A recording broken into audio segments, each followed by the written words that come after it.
Iya, silakan. Ibu, saya mau bertanya.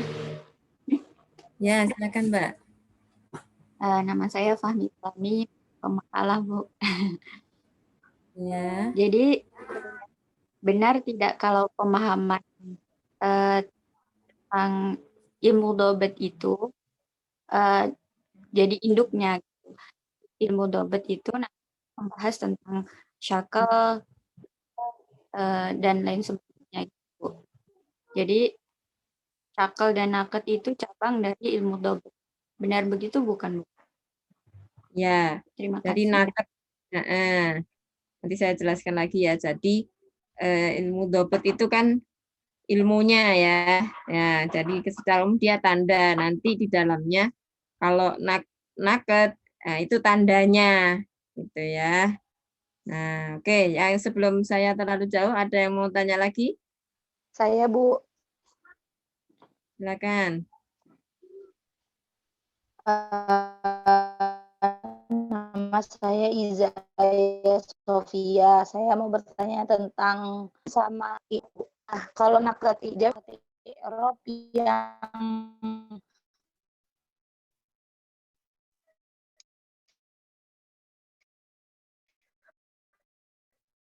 eh, apa ya Bu tadi iya gitu. Eh,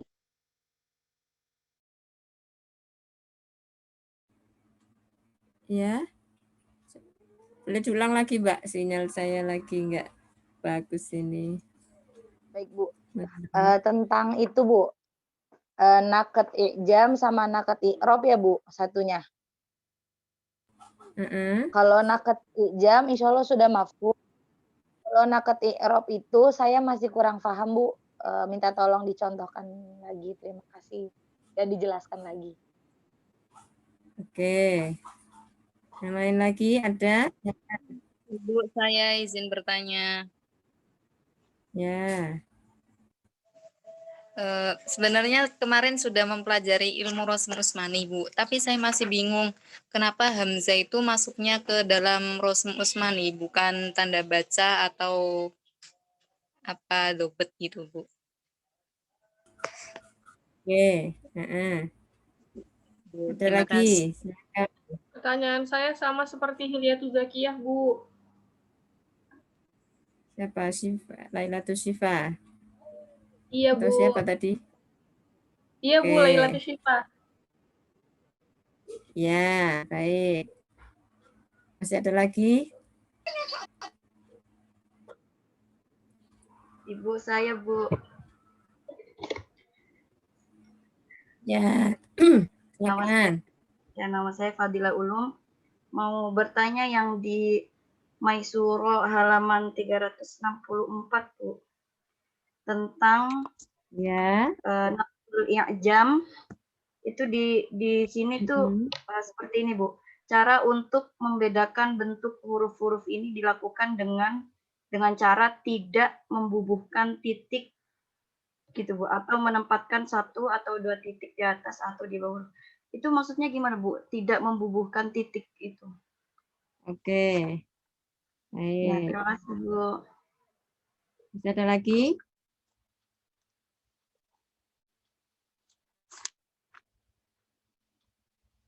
Ya. Terima kasih. Nah, silakan, silakan. Silakan. Ini yang tanda baca pasca nakot ijam dan nakot ikrof. Nah, di situ tuh masih rada bingung Bu. Siapa nih? Memahaminya Siapa? ketika membaca. Asma Bu, sorry, Mabu. Asma Bu. Oh, Kasmaya. Ya. Eh, ya. Suara saya jelas nggak, Mbak? Apa kepental-pental ya? Jelas Bu. Jelas Ibu. Oke. Saya nggak nyalain ya, ntar sinyalnya hilang lagi. Ya Bu. Baik. Sebentar, saya mau tanya ke yang ini dulu. Siapa tadi yang nanya tentang apa yang di Maisura tadi 364 ya? Iya Bu.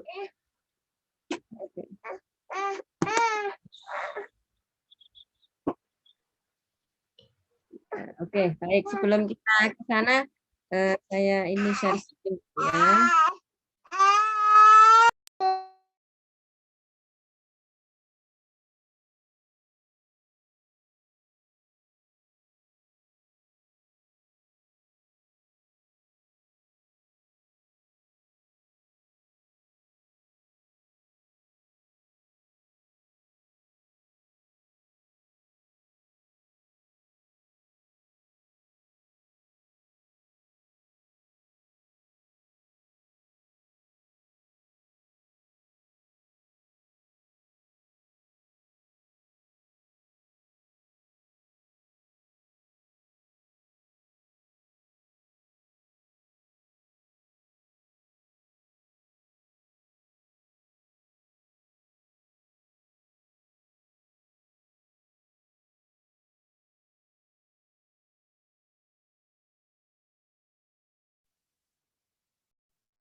Baik, bismillahirrahmanirrahim. Ini sudah muncul ya?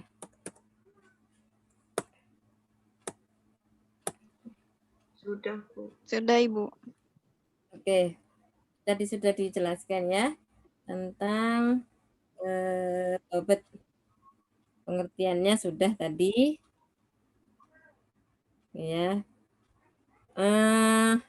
Hanya tadi saya ingin menjelaskan, menambahkan dari yang pengertian ya.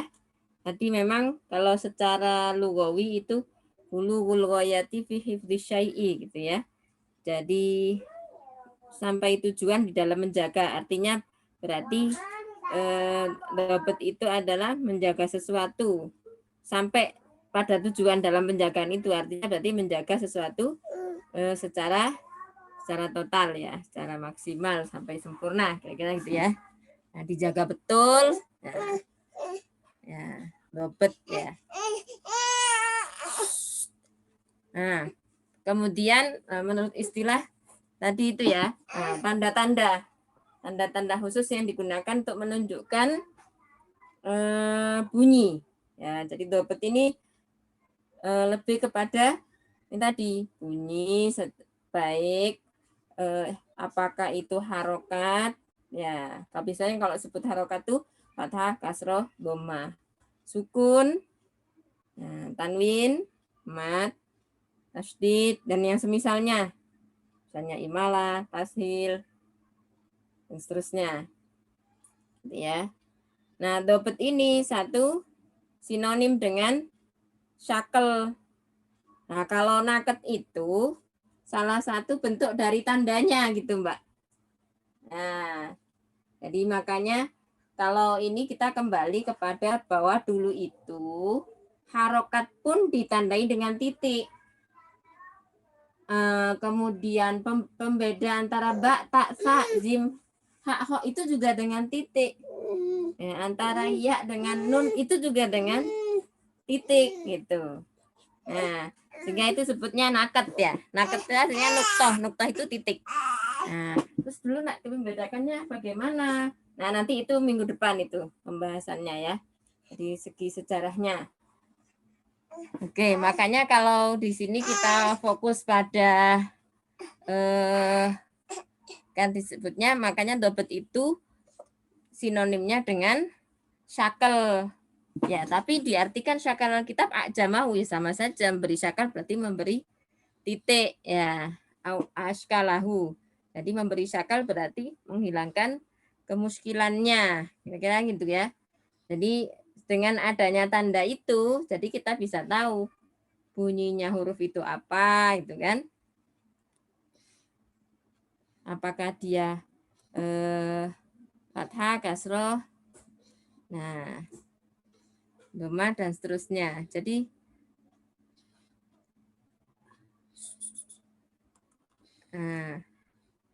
sebentar. Ini tertutup ini.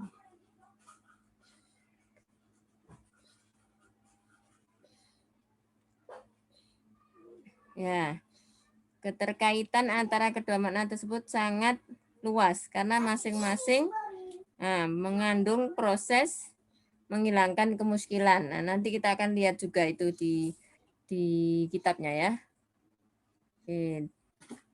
Ini loh, dobet Al-Quran dulu ditandai dengan titik. Nah, yang menjadi makna syakel itu naktul i'rob. Nah, naktul i'rob itu ya tadi fathah, kasroh, dhammah, itu ya naktul i'rob. Tanwin, dan itu semuanya. Kalau naktul i'jam itu yang membedakan huruf, ya, antara huruf yang bertitik dengan huruf yang tidak bertitik. Itu biasanya istilahnya adalah naktul i'jam. Nah, kalau bahasa Indonesianya dobet itu dikenal dengan diakritik, ya. Diakritik itu disebut sebagai tanda tambahan pada huruf yang sedikit banyak mengubah nilai fonetis, ya. Fonetis itu bunyi, ya, bunyi dari huruf itu. Nah, kalau di sini namanya ilmu dobet atau ilmu nakat wasyakel, ini sepaket begini ya.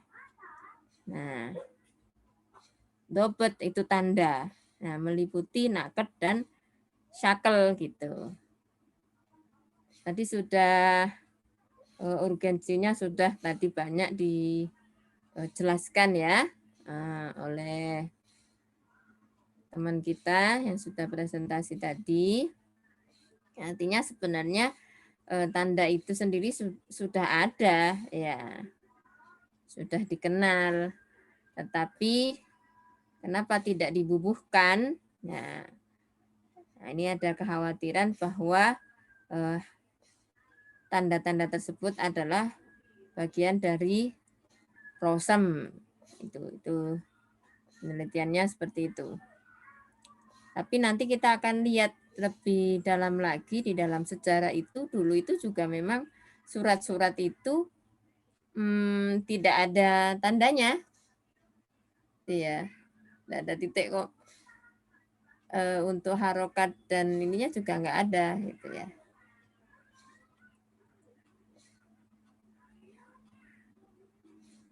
Oke, kalau tujuan tadi teman-teman, Masya Allah sudah ini sekali ya, banyak, dan membayangkan gimana kalau kita nggak ada tanda. Nah, ini manfaatnya apa sih? Ya, menjaga bunyi huruf Al-Quran agar tetap terjaga kemurniannya ya. Oke, supaya tidak ada salah baca. Nah, juga untuk menghilangkan kesamaran antara satu huruf dengan huruf yang lain yang bentuknya mirip. Nah,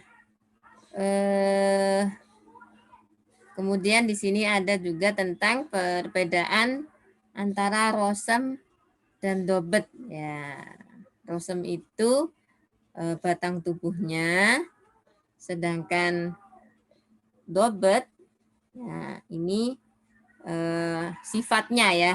Jadi sifat yang membedakan bunyi, ya, bunyi antara satu huruf dengan huruf yang lain itu. Baik dia berharokat ataupun sukun. Nanti lagi apakah dia tasdid atau panjang dan seterusnya. Oke. Nah, tanda-tanda lain yang berkaitan juga nanti akan dibahas di sini ya. Seperti di silabi itu ada tanda wakof, walaupun itu tidak termasuk di dalam pembeda huruf ataupun pembunyian huruf, nah, tetapi itu biasanya menjadi bagian akhir dari pembahasan di dalam ilmu dobet, termasuk tanda sajdah dan seterusnya. Oke, tadi disebutkan banyak sekali kitab-kitab yang ada yang itu adalah ulumul Quran ya. Misalnya Al-Itqon, itu ulumul Quran secara luas, tapi di dalamnya juga dibahas tentang dobet. Nah, kalau yang khusus, nah ini antara lain ini ya, Al-Muhkam, kemudian Afi Naqtil Masahif, Usulud Dobet, At-Tiros fi Syarhi Dobtil Khurraz, Samirul Talibin, Fi Rasmi wa Dobtil Kitabil Mubin, Mauridul Dham'an, As-Sabil, Syarhi Talibin, dan tadi sudah disebutkan oleh teman-teman tadi. Nah, supaya kita mengenal lebih dalam, ini saya ingin kita lihat kitabnya ya.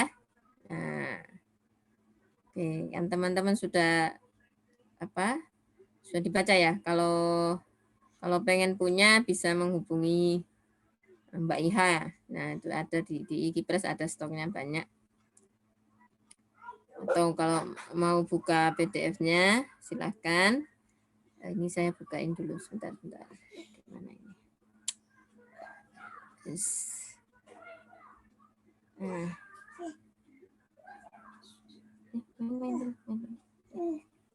Apa nama kitabnya, Ibu? Yang Asabil dan Irsyadut Thalibin. Sebentar.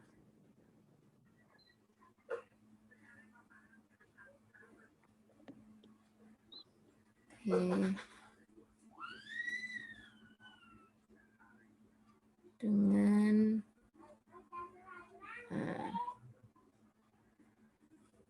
nah, sebentar saya share screen dulu.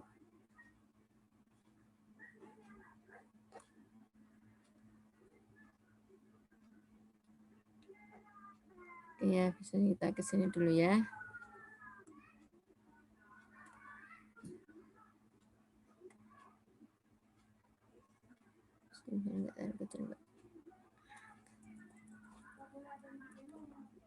Masukku ini.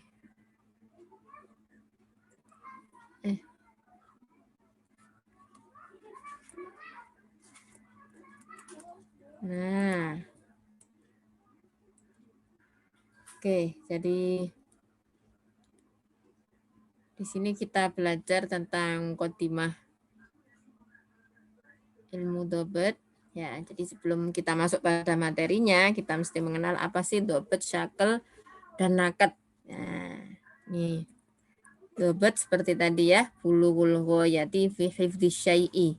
Jadi menjaga sesuatu secara benar-benar sampai ke tujuannya itu ya, sehingga benar-benar terjaga. Lalu kemudian tadi juga sudah dijelaskan menurut istilah ya, ilmu untuk mengetahui maksud dari huruf ya, sifat dari huruf itu, apakah dia termasuk huruf yang berharokat, vokal, konsonan, huruf mati ya, tasdid, mat, dan seterusnya. Nah, ini di sini maka dobet itu muradif atau sinonim dengan syakel. Nah, lalu naket. Nah, naket itu apa? Naket itu menurut bahasa itu titik ya. Nuktoh, dari nuktoh itu ya. Nah, titik dibagi dua. Ada tadi sudah naktul i'rab, naktul i'jam. Nah, naktul i'rab itu yang menunjukkan harokat ya, menunjukkan sifatnya huruf. Menunjukkan maksudnya huruf yang harokat, sukun, tasdid, dan seterusnya. Nah, di sini naktul i'rab itu sama dengan dobet dan syakel. Ya. Kalau naktul i'jam itu menjelaskan karakteristik dari huruf ini yang membedakan dia dengan huruf yang lain yang bentuknya sama. Antara ba dengan ta dengan sa, ha, kho, ya, dal, zal, atau yang bentuknya hampir sama seperti fa dengan kof, nun dengan ya. Nah, berarti naktul i'jam di sini fungsinya adalah membedakan antara huruf yang bertitik dan huruf yang tidak bertitik. Ya, mu'jam itu huruf yang ada titiknya, muhmal itu huruf yang tidak ada titiknya. Jadi, ya, kalau naket yang semakna dengan dobet dan syakel itu berarti adalah naktul i'rab. Nah, kalau naktul i'jam, nah ini berbeda gitu ya Mbak ya. Nah, tadi sudah itu bedanya. Ini saya enggak cerita ke sini dulu karena ini adalah sejarahnya. Itu kita masuk di minggu depan. Oke.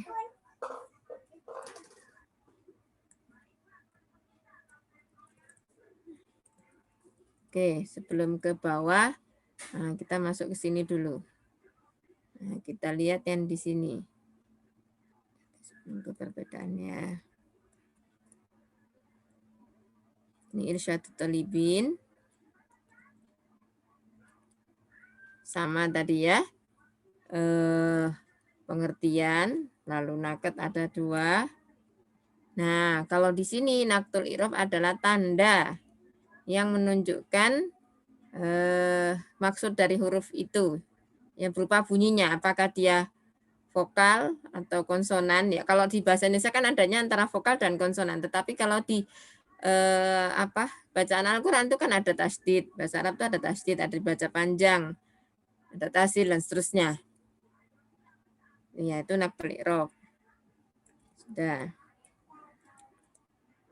Oke. Nanti ini tentang tanda. Lalu ada naktul ijam. Naktul ijam ya tanda yang membedakan antara huruf yang bentuknya hampir sama. Oke, kita break sebentar ya Mbak Nadan.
Baik, bismillahirrahmanirrahim. Saya lanjutkan ya. Oke, tadi naktul i'jam untuk membedakan huruf yang ada titik naik dan yang tidak ada titiknya. Nah, huruf yang ada titiknya itu ada 15. Ini ya, dan seterusnya. Nah,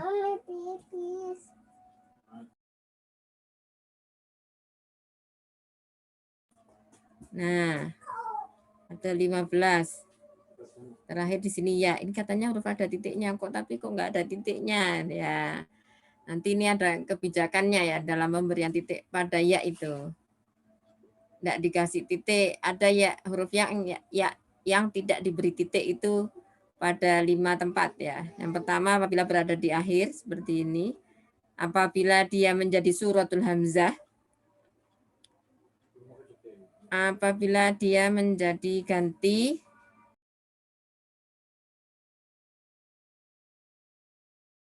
apabila dia menjadi ganti dari huruf yang sama. Oke. Oh, sorry.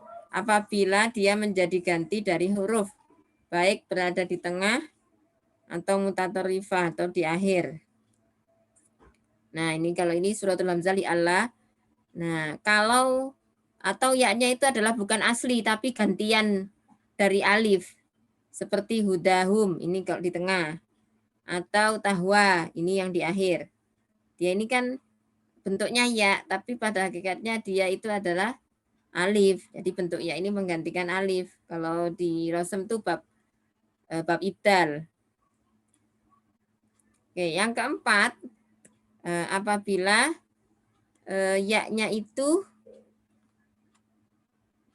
idza kanat mahdzufatan lijtima'i mislaini ya. Jadi ya yang dibuang karena ada dua huruf sama yang berkumpul ya, maka nanti dia nggak diberi titik. Ya stahyi ya seperti bihi sorry. Ini ya wa urida ilhaqoha nanti ini penggantinya enggak dikasih nabiyin. Nah, yang tandanya sebagai menunjukkan bahwa di sini ada ya yang dibuang, nah itu enggak dikasih titik. Yang kelima, apabila sebagai tanda bahwa huruf tersebut dibaca asila pada bihi, fihi huda kalau untuk dibacaan Ibnu Katsir ya. Atau fihi muhana kalau di bacaan Hafiz. Nah, ini nanti tandanya tidak dikasih titik. Ini menjelaskan bahwa ya itu kan katanya masuk huruf bertitik, tapi kok kenapa kadang-kadang dia nggak diberi titik. Lihat aja posisinya. Kalau nggak ini, kalau nggak 1, 2, 3 ya, 4, 5 ini, antara ini. Ya. Lalu huruf-huruf yang tidak diberi titik ada 13. Oke, alif. Alif ya. Karena hamzah nanti saya jelaskan. Ha, dal, dan seterusnya sampai sini.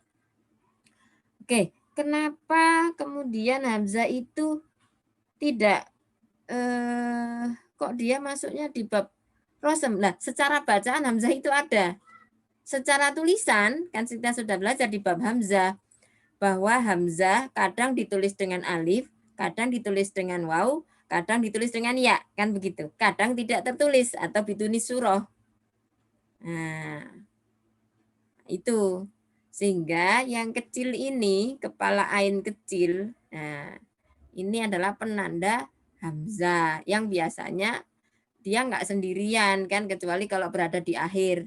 Artinya kalau dalam Rosem berarti dia itu hamzahnya ada dalam bacaan tetapi bidunis surah. Ya, tidak ditulis. Itu. Oke.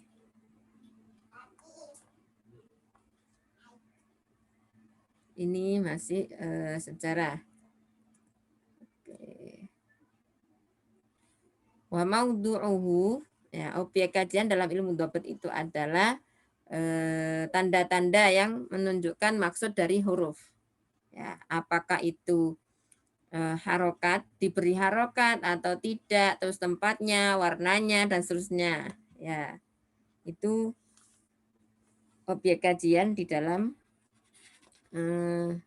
dhabt. Nah, terkait tadi di halaman 364 itu ya, cara untuk membedakan bentuk huruf dilakukan dengan cara tidak membubuhkan titik atau menempatkan 1 atau 2 titik di atas atau di bawah atau 3 titik. Oke, saya beri contoh. Jim, ha, kho. Kalau jim, nah tandanya, nah kalau dia ini ya disebutnya di tengah atau di bawah. Kalau kho di atas. Kalau ha tandanya apa? Tidak pakai titik. Itu maksudnya, Mbak. Ya, tidak ada titiknya. Gitu. Jadi tanda titik, ya tidak adanya titik itu sendiri kadangkala menjadi tanda. Demikian maksudnya. Oke, sampai di sini dulu. Silakan. Ada yang mau menanggapi atau mau menanyakan sebelum saya lanjutkan.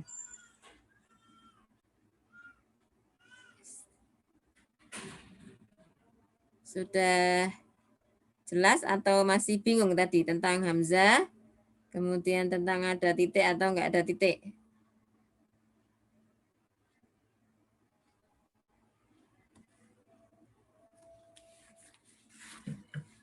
Nah.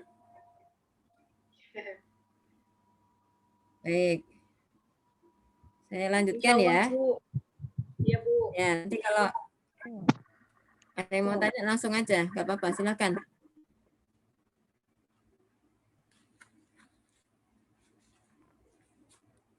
Oke, faedahnya. Nah, seperti tadi teman-teman jelaskan, nah ini kalau dalam kitab dijelaskan faedahnya adalah ya menghilangkan kesamaran ya. Jadi kalau huruf yang bentuknya mirip, terus harokatnya juga belum diketahui. Nah, ini dengan adanya ilmu ini, nah, maka akan terbantu ya sehingga tidak ketukar antara huruf yang ditasdid atau tidak, yang batusnya dibaca tasdid atau takhfif ya. Takhfif itu enggak ditasdid berarti. Mana huruf yang mati, yang sukun, mana huruf yang berharokat, mana yang fathah, mana yang kasroh, mana yang dhammah. Itu. Nah, kemudian tanda-tanda yang digunakan ya dalam dobet adalah harokat. Di sini kalau disebutkan sendiri tanwin berarti tanwin masuk di sini. Fathah, kasroh, dhammah, fathatain, kasrotain, dhammatain masuk sini berarti ya. Sukun, tasdid, tanda mat, tanda hamzah. Ya, kalau cara penulisan hamzahnya itu masuknya rosem kan gitu ya. Apakah dia ditulis dengan alif, dengan waw, dengan ya atau tidak ditulis. Nah, ini untuk menandai bahwa dia itu hamzah. Dan di sini ya tandanya. Terus nanti hamzahnya itu dibacanya tahqiq atau tashil atau ibdal. Nah, itu nanti lain lagi. Ya, walikullin minha hayatun maksusoh. Nah, nanti masing-masing dari harokat, sukun, tasdid, mad, hamzah itu punya bentuk tersendiri, ada warna tersendiri, tempatnya juga tersendiri. Ada ketentuannya masing-masing. Nanti akan dijelaskan. Nah, di sini kata pengarangnya kebelah syuruk sebelum masuk pada penjelasan berikutnya, nanti kita bedakan dulu apa itu perbedaan antara rosem dan dobet. Nah, yang pertama bahwa rosem itu apa namanya ya? Kaidahnya itu didasarkan pada bagaimana nanti ibtidak dan wakof. Jadi landasannya itu adalah wakof dan ibtidaknya. Cara memulai kalimat dan cara menghentikannya.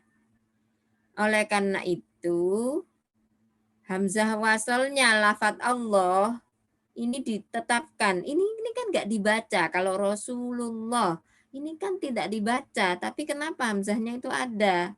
Ya untuk memberitahu kalau mau baca dari sini, ini dimulainya dari alifnya ini dibaca Allah. Bukan dari lullah, bukan itu. Nah, kemudian tanwin di sini Muhammadun Rasulullah kan itu. Bacanya kalau didengungkan Muhammadun Rasulullah. Muhammadun, ini kan ada konsonan N ya. Kita sudah belajar apa perbedaan ta dan nun mati. Ya, ada itu di Maisuro halaman 46 ini punya saya ya. Ya, perbedaan footnote nomor 59. Nah, perbedaan nun mati dan tanwin. Ya, Anda boleh kasih stabilo atau pulpen merah atau dikasih posit di sebelahnya gitu ya. Jadi kalau tanya apa sih bedanya nun mati dan tanwin? Secara bunyi itu kan sama. Ya, konsonan N. Ya. Kalau nun mati ada rosemnya, kalau tanwin tidak ada rosemnya. Kalau nun mati bisa di tengah kata, bisa di akhir kata. Tapi kalau tanwin itu pasti di akhir kata. Nah, Muhammadun, nah ini kan ada ya nunnya tanwin di sini itu dibuang, tidak tertulis. Nanti secara apa namanya dobet juga bentuknya hanya harokat double gitu saja ya, lumatain double. Kenapa? Karena nanti di dalam rosem kok nggak disebutkan Muhammadun, kok nggak dikasih aja ini rosemnya dikasih rosem. Kenapa kok jadinya tanwin aja yang tidak ada rosemnya? Hanya ada bunyinya saja. Kak, nanti untuk memberitahukan bahwa kalau mau wakaf Muhammadur Rasulullah, kalau mau wakaf di Muhammadun, itu caranya jadi Muhammad. Itu. Nah, ini kalau landasan dari rosem. Beda, kalau landasan dobet adalah bagaimana menyambung, bagaimana cara membaca wasol. Min rabbihim. Ya. Nanti dikasih tanda di sini. Nah, misalnya nunnya entah ada sukunnya atau enggak, terus tapi roknya nanti dikasih tasdid. Nah, yang diurus di sini apa? Persoalan kalau wasol dia bacanya mirrobihim. Jadi binaan alal wasli. Kalau rosem binaan alal apa namanya?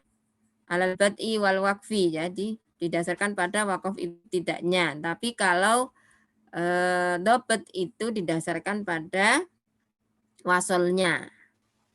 Oke, yang kedua perbedaannya kalau rosem itu berhubungan dengan huruf dalam suatu kata. Apakah ditulis, diisbatkan, wahadfan ataukah dibuang.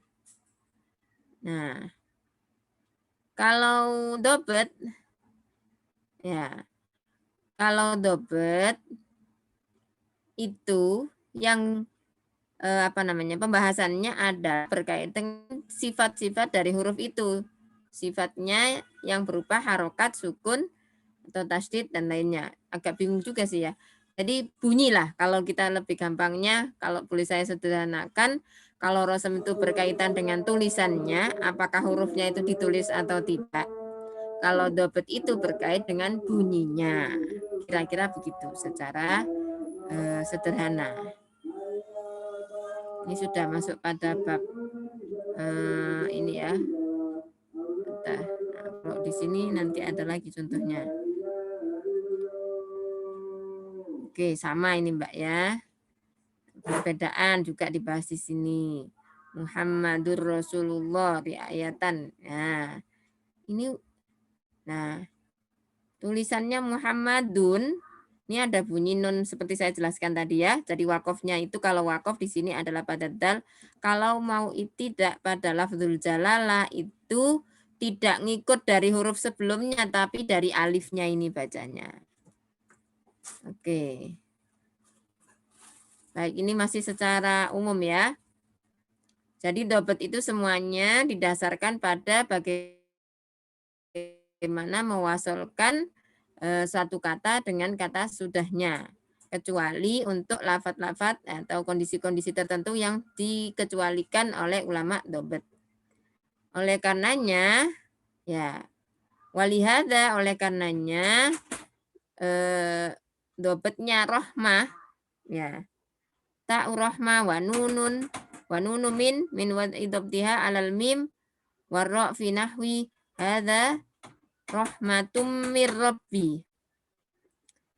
Ini rahmatun itu kan biasa aja ya domatain. Tapi dobetnya nanti dikasihnya di atas mim. Kenapa? Untuk menunjukkan bahwa dia ini idgham. Begitu juga mir rabbi. Nah, Cara bacanya ini bukan min robbi. Dari mana taunya? Ini roknya ada tasdidnya. Ya, itu maksudnya riayatan lil wasli. Oke, contoh yang lain ini. Nah, biasanya itu ya tanwin dari rofa ya, apa namanya, domah tanwin ya, domatain, kasrotain atau fathatain untuk isim maksur. Ada yang tahu nggak isim maksur itu apa?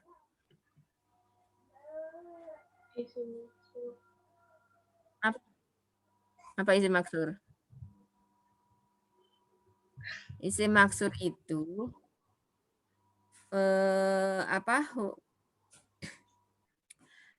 seperti huda, al-fata ya, isim maksur itu kalimat isim yang akhirnya berupa alif. Ya. Huda, fata ya.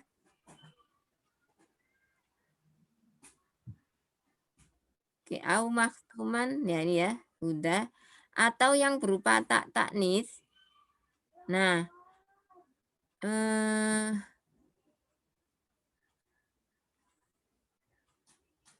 fathah tanwinnya ini ya, sorry ini kalau rofa jer fatan itu rofa ya dibaca fatan, jer ya dibaca fatan, nasab juga dibaca fatan kan begitu. Nah, nanti kalau tak taknis itu enggak, khusus di fathah tanwin saja. Jadi fathah tanwin pada isim maksur, pada isim yang akhirnya berupa tak taknis seperti rohmah, atau pada isim yang akhirnya berupa hamzah dan sebelumnya ada alif atau an ya, ma'an biasanya. Nah ini kita ini dulu. Biasanya kalau fathah tanwin itu mesti ada alifnya kayak gini kan, aliman, hakiman, basiron ya, apalagi khobiron, takliman, afuwan. Itu kalau fathatan mesti ada alifnya kan. Nah, tapi kalau untuk hudan tidak ada alifnya di sini. Ya, ini memang asli begini, pakai tanwin juga begini tulisannya, kasih al nggak pakai tanwin juga begini tulisannya. Rohmah juga begini, pakai fathah tanwin tulisannya begini, dikasih juga tetap seperti ini. Nah, atau an juga begitu. Kalau aliman kan beda, Mbak. Alimun mesti nggak ada alif. Alimin nggak ada alif. Kalau aliman ada alif. Nah. Ya. Nah, wa idza ala khilafin fiha. Nah, ini kan ada perbedaannya tuh. Nah, ini ranahnya siapa? Ini adalah ranahnya ilmu dobet ini. Tuh. Wafi ghairi dalika itu adalah contoh-contoh, Mbak. Atau misalnya beda lagi, walayakunan. Ini pakai tanwin. Bu, ini kan fiil kok dikasih tanwin. Iya, tanwin di sini adalah pengganti nun taukid khafifah. Lanasfa'an juga begitu. Kok dibunyikan apa namanya ya? Seperti itu ya, karena memang rosabnya begitu ya. Rosabnya. Oke. Baik, ini untuk apa namanya penjelasan ini sampai di sini dulu. Ini ada lagi. Oh sama tadi ini Mbak. Masih perbedaan rosem. Rosem itu berkaitan dengan hurufnya. Apakah ditulis isbat atau tidak ditulis hadar. Apakah ditulisnya terpisah minma. Mimma itu apakah ditulis dengan minma atau mim 2. Mimma kan ada begitu ya di Al-Quran. Ada yang Allahnya itu tulis dengan anla, ada yang tulisnya langsung Allah. Ini anu Mbak, seninya mengajar dobet tapi online ini ya begini nih ya. Nah, sambil dibayangin atau dicoret-coret saja sendiri. Ya, qat'an wa waslan. Nah, wadobtu kalau dobet nanti tidak berkait dengan itu, tapi dia berkait dengan bunyinya. Apakah nanti dikasih tanda sukun atau enggak, atau dikasih tasydid atau enggak, sebelah mana yang dikasih tasydid. Itu. Ya. Oke, nah karena ini tadi ya, jadi rumahnya atau tubuhnya itu adalah rosem, sedangkan dobet itu adalah aksesorisnya, kira-kira begitu ya. Nah, maka berarti orang kalau mau belajar dobet mesti belajar rosem dulu. Nah, kalau apa namanya kita mau beli baju kan harus tahu dulu siapa yang mau dikasih baju, gitu kan? Ini baju. Nah, baju untuk boneka apa baju untuk orang kan gitu kira-kira ya. Nah, untuk orang size-nya apa, nah, begitu ya. Jadi harus ada yang mau dikasih. Kalau mausuf yang disifati itu adalah rosemnya, yang menjadi sifat adalah bobetnya. Oke, wabillahi taufik. Gitu. Baik teman-teman, bagaimana? Semakin bingung?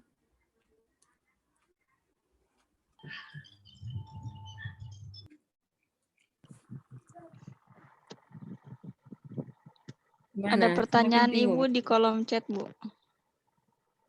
Oh ya, baik. Sebentar, Mbak. Saya stop dulu. Oke.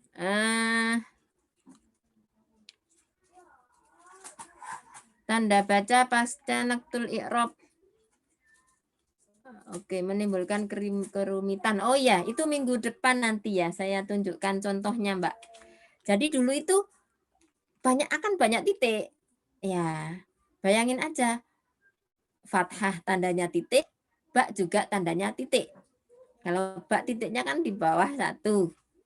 Nah, kalau baknya fathah enak tuh titiknya satu di bawah, satu di atas. Nah, kalau baknya kasroh berarti titik-titik di bawah gitu ya. Nah, di sebagian tuh ada pakainya kemudian dipakein warna itu ya. Ini sejarah. Nanti itu minggu depan insya Allah. Itu ada contohnya ya. Jadi sehingga kemudian kan rumit. Jadi ini punyanya siapa tandanya? Nah, itu. Lalu kemudian berkembang nah, sehingga tanda yang kita pakai hari ini itu adalah tanda dari Al-Khalil bin Ahmad Al-Farhidi itu ya. Itu. Ini kalau untuk yang lebih jelasnya nanti itu di minggu depan ya. Ya kan memang kalau yang di Maisuro kan singkat, judulnya aja sekilas tentang ilmu dobet itu pengantar ya Mbak. Pengantar. Tapi terima kasih Anda sudah baca. Gimana belajarnya dengan cara seperti ini supaya ya itu tadi ya Anda tidak teroh-ohkan dengan ketika saya menjelaskan itu apa. Ya, kalau sudah ada gambaran terlebih dahulu, saya berharap ketika saya menjelaskan, nah itu menjadi apa ya benar-benar menjadi penjelasan gitu, bukan menjadi wacana baru gitu ya. Jadi kalau hari ini saya masuk dan saya baru menjelaskan dan teman-teman belum baca sama sekali, nah itu kan jadi sesuatu yang baru apa ya. Nah untuk memahami sesuatu yang baru kita harus mencerna dulu kan, apa itu. Nah itu. Nah pada pertemuan ke depan ini masih sejarah tadi sebagian ada di situ. Kemudian nanti bentuk-bentuk tanda juga sekilas itu di apa namanya di Maisuro itu diungkap tapi hanya sebagian bentuk. Nah untuk lebih jelasnya memang saya sangat menganjurkan teman-teman baca aja lah kitabnya itu ya. Ngerti nggak ngerti nanti lama-lama ngerti. Kalau kita sudah baca bahasa Indonesianya, nah masuk ke situ tuh kan sudah bisa meraba itu kira-kira oh ini yang dimaksud di sana tadi itu ya. Nah ya dibaca Fatihah dulu Mbak sama mualifnya ya supaya dapat futuh kenalan ya sama mualifnya. Saya sudah baca juga mukaddimahnya supaya tahu alurnya beliau tuh Nah, seperti ini. Emang bisa nggak sih Bu kita mengerti? Bisa. Saya punya beberapa teman, mungkin untuk baca kitab secara benar nahwunya mungkin tidak begitu lihai, tetapi untuk memahami bisa gitu ya. Karena nanti nggak jauh beda dengan beberapa jurnal yang sudah saya share ya. Nah, jadi bacanya biar nggak ribet. Oh, sekarang materinya ini. Anda baca aja di bagian itu, nggak apa-apa, nggak usah semuanya. Pusing memang itu memahaminya agak-agak gimana ya? Saya nggak mau bilang rumit lah, unik ya. Ya, katanya motivator itu hindari kata-kata yang negatif kan gitu ya. Jadi kita anggap saja ini adalah ilmu yang unik gitu ya. Sehingga ya karena unik tuh bikin penasaran itu apa sih gitu ya. Tapi kalau rumit, rumit itu udah ruwet-ruwet ya, itu sudah nanti antipati duluan gitu. Oke, teman-teman, ini masuk semua. Ini di sini 33. Atau Ada tadi yang ada yang izin sakit kehilangan, Ibu. Ada kehilangan yang izin sinyal. juga. Ada yang Kehilangan sakit, ada sinyal. yang izin Bu. Oke, baik. Nanti ditulis saja ya Mbak ya, dicatat saja. Baik Bu. Baik, terima kasih. Mudah-mudahan bermanfaat. Barokah untuk kita semuanya. Saya kira cukup dulu ya. Nanti kalau ada pertanyaan boleh di di grup boleh, atau Baik, Bu. mungkin saya jelaskan untuk minggu depan. Ya. Terima kasih atas perhatiannya teman-teman semua. Jika ada yang Terima kasih kurang juga, Bu. jelas nanti disampaikan saja ya Mbak. Jangan diam-diam gitu. Kalau nggak ngerti bilang aja. Nggak apa-apa. Siap, Bu. Nanti kita akan Siap. coba antarkan bersama-sama gitu ya. Baik, Bu. Oke. Baik, kita tutup dengan doa kafaratul majelis. Subhanakallahumma Allahumma bihamdika. bihamdik asyhadu an la ilaha illa anta astaghfiruka wa atubu ilaik. Baik. Subhana rabbika rabbil izzati amma yasifun wa salamun alal mursalin walhamdulillahi rabbil alamin. Assalamualaikum warahmatullahi wabarakatuh. Waalaikumsalam warahmatullahi wabarakatuh. Terima kasih, Bu. Terima kasih Ibu. Ya, sama-sama.